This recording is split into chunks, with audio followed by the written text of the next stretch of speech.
আসসালামু আলাইকুম। তিন ভাই প্রবাসী খামার, আমরা তিন ভাই বাহিরে থাই। তো আমি বাহিরে থেকে আসছি 4 মাসের ছুটি নিয়ে। 4 মাসের ছুটি নেওয়ার পরে আমি চিন্তা ভাবনা করছি যে আমার যে জায়গা জমিন আছে, যে ঘাস ক্ষেত আছে, সব কিছু আছে, আমি ওইগুলির মধ্যে একটা খামার করতে চাই। তখন দেখলাম যে আমার দাদা আবু এরা সবসময় গরু লালন পালন করছে।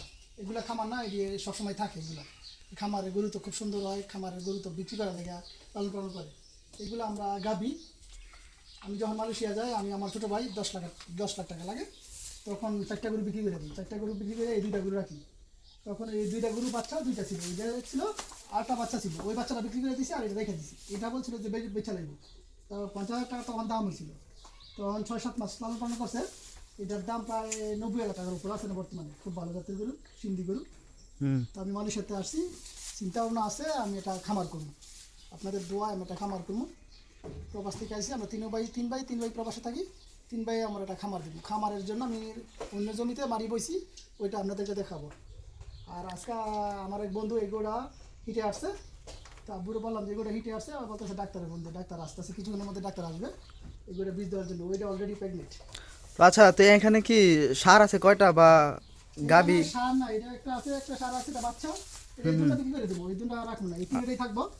পরে খামার জেল দেবো, ওইখানে আবার ভালো জাতের গরু ডামো আর কি, দাম আছে ওই জাতের ভালো জাতের গরু ডামো।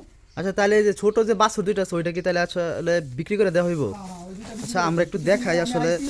অল্প দিন হয়েছে এখানে আসলে এই আশেপাশে হচ্ছে একটু আর কি ভিতরে আর কি, যেহেতু বসত বাড়িতে রাখে, এই জন্য হচ্ছে ভিডিও ক্যামেরাটা একটু হচ্ছে গোলা হয়েছে আর কি। তো আপনারা সামনে দেখতেছেন এই দুইটা বাছুর আসলে হচ্ছে বিক্রি করা হয়ে দিব, মানে বিক্রি করবো আর কি, সামনে যদি কোনো বাজার টাজার থাকে।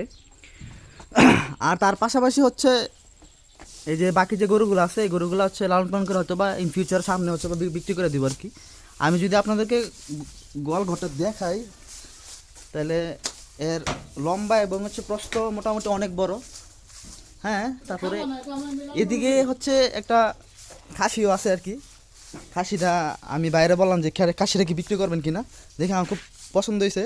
তো বললো যে না, আসলে এই খাসিটা হচ্ছে বিক্রি করবো না, ওরা হচ্ছে আল্লাহর নামে হচ্ছে কুরবানি দেবো আর কি সামনে। যাক, সমস্যা নেই, নিয়ত ভালো। তো আমি যদি একটু ভিতরে ঢুকি, আসলে এটা খামার বললে চলে, কারণ এটা সবসময় থাকে আর কি। এখানে কথা আছে না যে গরু সবসময় চলা জায়গা, আর কি কালকে চলা নিমুগা সব গরুগুলা। না, ঠিক আছে। আমি এর পাশাপাশি গরু ব্যবসা করি, ওই গরু তা আপনারা যদি দেখেন আসলে এই এটার মধ্যে দৈর্ঘ্য প্রস্তরটা কিন্তু মোটামুটি অনেক বড়, ঠিক আছে। এখানে না হইলো মিনিমাম 10 থেকে 15টা গরু রাখার আপনার হচ্ছে এই জায়গা হচ্ছে এই পরিমাণে আছে। তো আস্তে আস্তে যেহেতু আমি একটু যদি ভিতরে ঢুকি, না ওইখানে জায়গা আছে, ওইখানে করলে দূরে, কিন্তু আমাদের ঘাস ক্ষেত অনেক দূরে, ঘাসের জমি দূরে, তাই এই সাইডে করা সম্ভব না। তো এখন আপাতত হচ্ছে বাছুর নিয়ে কটা দেখলাম গরু?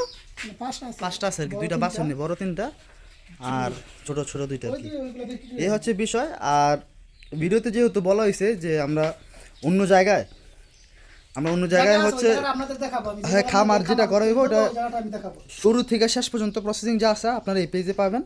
এবং গরুর বিষয়ে বিভিন্ন জিনিস জানতে আপনারা আমাদের সাথে এনি টাইম মেসেঞ্জারে হচ্ছে যোগাযোগ করতে পারেন। আমাদের যতটুকু ধারণা আছে ওই ধারণা থেকে আমরা আপনাদেরকে হেল্প করার চেষ্টা করবো আর কি। এই হচ্ছে বিষয়। আসসালামু আলাইকুম, দেখা হবে অন্য এক ভিডিওতে।